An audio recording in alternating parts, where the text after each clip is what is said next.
Nah, resiko pertama kalau ikan makan garam itu gimana bang? Nah, untuk penyakit kapas atau jamur kapas, ibaratnya jamur kapas itu gimana bang? Nah, kalau flaring tapi kuncup, dia flaringnya nggak mau mekar bagus bang. Nah, itu biasanya sih kalau sisik ngelupas bang. Nah, sisik ngelupas nih kayak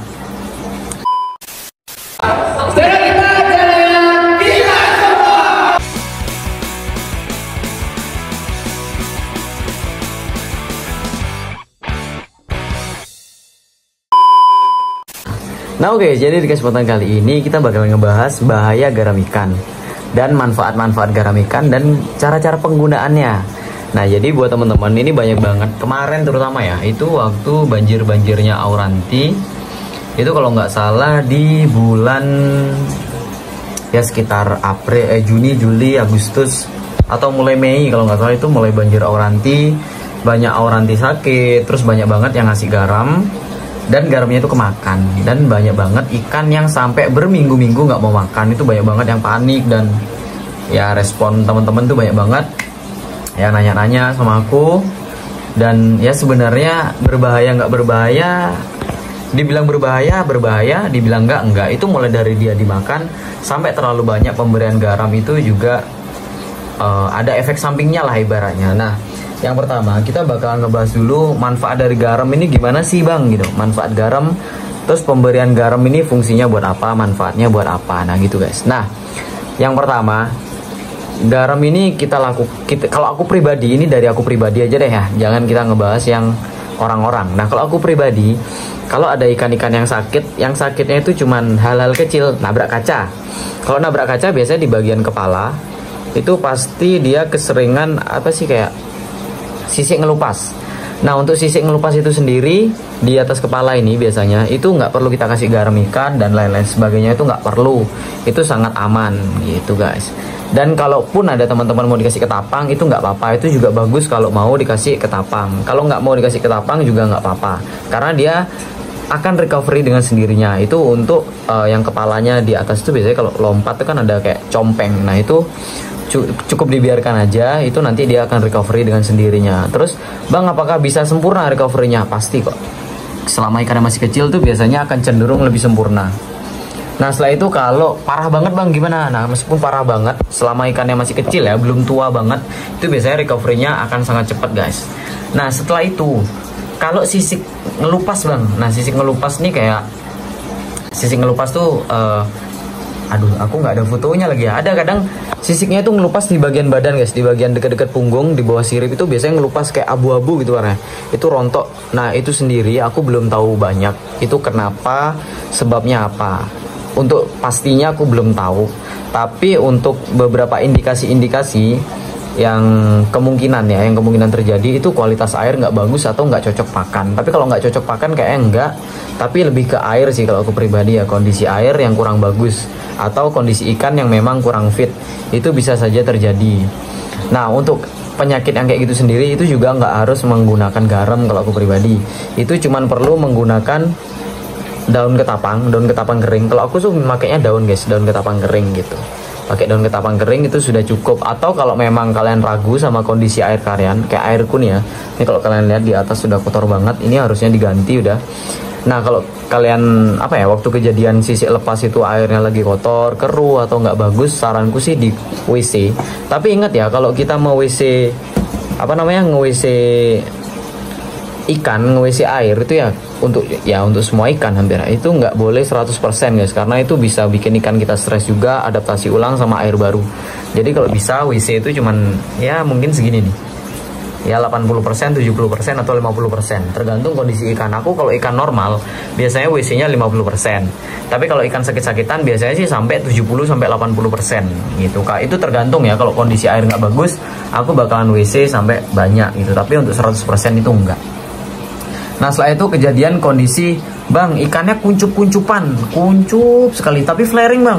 Nah itu sendiri pernah aku ngalamin, itu kemungkinan besar terjadi karena satu, suhu di tempat kalian panas, ikan stres. Tapi kalau flaring biasanya ikannya nggak stres. Ini ikan flaring tapi kuncup, dia flaringnya nggak mau mekar bagus bang. Nah itu biasanya sih terjadi karena suhu terlalu panas atau kondisi air yang kurang bagus gitu. Saranku untuk ikan-ikan kayak gitu agak dipus makan dikit, Setelah itu sama airnya diganti 90%, sama kalau bisa sih dikasih kipas di dekat tanknya untuk auranti nih ya. Ini untuk auranti dikasih kipas biar suhunya lebih turun, lebih dingin. Nah itu bisa dilakukan karena aku sendiri ngalamin yang gokong waktu ini, aku kira sampai mau mati ya. 2 ikan waktu ini yang kaliko juga kayak gitu juga guys. Jadi ikannya flaring, mentalnya bagus, tapi kuncup-kuncupan, flaringnya pun kayak kuncup, nggak bisa mekar itu. Nah itu yang tadi. Nah untuk penyakit kapas atau apa ya, jamur kapas, ibaratnya jamur kapas itu gimana bang? Nah kalau ini biasanya aku melakukan pemberian garam. Nah tapi sebelum kita bahas jamur kapasnya, kita bahas dulu masalah garamnya. Nah resiko pertama kalau ikan makan garam itu gimana bang? Nah resiko pertama kalau ikan kita makan garam, biasanya ikannya tetap normal, flaring, ikannya aktif tetap, tapi kadang setiap makan dia dimuntahkan, dan itu terjadi sampai berminggu-minggu. Bahkan dalam satu kejadian itu ada subscriberku juga, dia itu sampai berbulan-bulan, hampir 1,5 bulan, 2 bulan bahkan kalau nggak salah. Tapi itu nggak masalah, kalian tetap bisa memberikan pemberian pakan sedikit-sedikit aja setiap hari atau 2 hari sekali, nggak apa-apa, yang penting sedikit. Tapi kalau saranku sih setiap hari, karena dia setiap makan dimuntahkan kan. Jadi pemberian makan setiap hari, kalaupun dimuntahkan hari ini, besok kita kasih lagi, nggak apa-apa, biar tetap ada asupan nutrisi yang masuk. Karena kalau dibiarkan puasa sampai berlama-lama itu bahaya juga buat ikan, karena setiap apa yang dia muntahkan biasanya nggak 100%, tetap ada yang ketelan meskipun hanya sedikit gitu guys. Nah jadi untuk pemberian garam ikan sendiri, saranku pribadi jangan langsung dimasukin ke dalam tanknya, karena kadang kalau kita dapat atau punya ikan yang gerusah-gerusuh, yang kalau ada apa masuk langsung dicaplok, itu bahaya. Itu kalau kemakan ikan kalian bisa luka di lambung. Itu status pribadi ya, itu luka di lambung karena garam yang kasar kayak gini nih. Nah garam yang kayak gini nih, nah ini kan teksturnya kasar. Ini sebenarnya garam apa sih bang? Apa bedanya sama garam dapur? Nah oke, kita juga bakal kasih tahu. Nah setauku pribadi, kalau untuk garam-garam yang kasar ini adalah garam yang murni, bener-bener dari petani guys. Jadi belum yang masuk pabrik yang dikasih zat apa gitu ya. Pokoknya kalau udah masuk pabrik yang sudah digiling halus, garam dapur itu ada zat apanya gitu guys, aku lupa sih ya. Tapi itu bisa digunakan, garam dapur maksudnya. Garam dapur itu tetap bisa digunakan kalau memang kalian dalam kondisi darurat, nggak ada garam ikan, kalian bisa pakai garam dapur.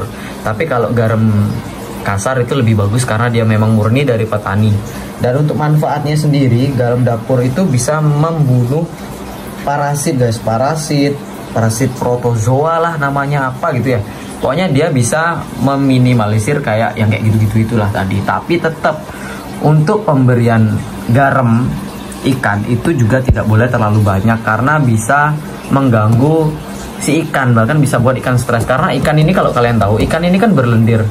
Nah dia kalau terlalu banyak banyakkan garam, dia bakalan buang lendir guys. Pokoknya kayak gitulah. Jadi intinya jangan terlalu banyak. Pokoknya yang aku ingat ya, untuk penyembuhan ikan itu 1 sendok makan garam ikan itu sama dengan untuk digunakan 1 liter air kalau nggak salah. 3 liter air itu 1 sendok makan. Untuk cana itu sudah cukup. Tapi kalau untuk ikan-ikan selain cana itu setauku 2 sendok atau 2 sendok atau 1,5 sendok gitu, itu untuk 3 liter air. Tapi kalau untuk cana 1 sendok itu cukup untuk 3 liter air. Jadi kalian tinggal kalkulasiin aja. Nah untuk penyembuhan penyembuhan menggunakan garam ikan tuh biasanya aku pakai kalau ikannya kayak sakit gini guys, jamur kapas. Nah jamur kapas sendiri itu kalau ada yang kayak di bagian insang itu kan biasanya nggak bisa kita sembuhin. Nah kalau yang kayak gitu-gitu tuh tetap aku pakein garam ikan di tanknya, tapi ya dengan porsi secukupnya aja. Sama aku filtrasi itu ya bisa pakai aerator atau pakai filter, itu juga nggak apa-apa. Tapi aku cuman pakai busa aja, jadi nggak pakai kayak batu-batu media itu nggak pakai. Kalau untuk penyembuhan jamur kapas biasanya kayak gitu. Soalnya untuk jamur kapas itu sendiri kenapa harus kasih garam ya, karena tadi itu garam itu bisa menghilangkan parasit-parasit seperti jamur, terus parasit protozoa, cacing-cacing apalah kayak gitu-gitu tuh bisa dibasmi sama bantuan garam ikan guys. Nah selain garam ikan sendiri, kalau aku biasanya aku campur sama ketapang. Kalau aku sebenarnya lebih serak sama ketapang ya, untuk penyembuhan setiap ikan apapun ya, itu aku lebih serak sama ketapang. Kenapa lebih serak sama ketapang? Satu, Kalau kita pakai ketapang, satu ketapang itu menurunkan pH dan menstabilkan pH. Nah, itu bikin ikan lebih nyaman. Itu yang pertama. Dan kedua, untuk pemberian ketapang yang over, terlalu banyak, atau bagaimanapun lah pemberian ketapang itu tetap aman, nggak berbahaya. Sedangkan untuk obat-obat kayak Acryvalvin atau obat biru lainnya, Acryvalvin aku jarang pakai ya. Tapi itu juga bermanfaat kok, cuman aku memang jarang pakai. Nah, kalau obat-obat biru yang lainnya kayak PK, terus Red Al, itu ada itu obat-obat keras, tapi harus digunakan dengan menggunakan takaran yang tepat. Sama kayak garam lah, harus ada takaran yang tepat gitu. Karena kalau terlalu banyak itu bisa bahaya ke ikan kalian. Nah, jadi kurang lebih untuk garam ikan itu kayak gitu guys.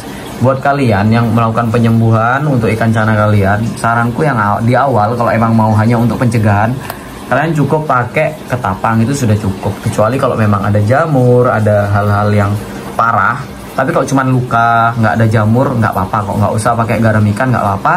Jadi kalau hanya luka-luka itu pakai ketapang aja untuk pencegahan jamur. Kecuali kalau memang sudah ada jamur, kalian bisa pakaiin garam ikan guys ya. Jadi kurang lebih kayak gitu aja. Itu penjelasan tentang garam ikan. Karena kemarin ada yang request. Terima kasih untuk requestannya. Itu salah satu ide buat saya untuk menjelaskan tentang edukasi. Karena kayak saya udah lama banget nggak bikin konten yang bener-bener full edukasi pembahasannya. Karena kemarin ini lebih fokus ke jualan gitu doang. Nah, oke, kalau gitu see you di next video. Terima kasih buat yang udah nonton video ini. Kalau gitu, bye-bye.